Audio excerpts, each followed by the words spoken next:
উপরে সবুজ লাউ গাছটা মাথার উপর ছায়া হয়ে দাঁড়িয়ে আছে, আর ঠিক নিচে খড়ের গাদির উপর বসে আছি আমি আর আমার ছোট্ট বাবাটা। খড়ের গন্ধে নীরবতায় চারিপাশটা যেন অন্যরকম শান্ত।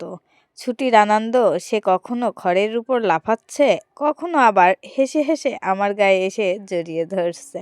হঠাৎ খেলা থামিয়ে ছোট্ট হাত দুইটা দিয়ে আমাকে আদর করে যেন বলছে এই জায়গাটাই আমার সবচেয়ে প্রিয়।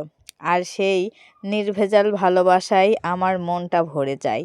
লাউ গাছের পাতার ফাঁক দিয়ে রোদ পড়ছে, আর সেই আলোয় আমার সন্তানের হাসিটা আরও উজ্জ্বল হয়ে উঠছে।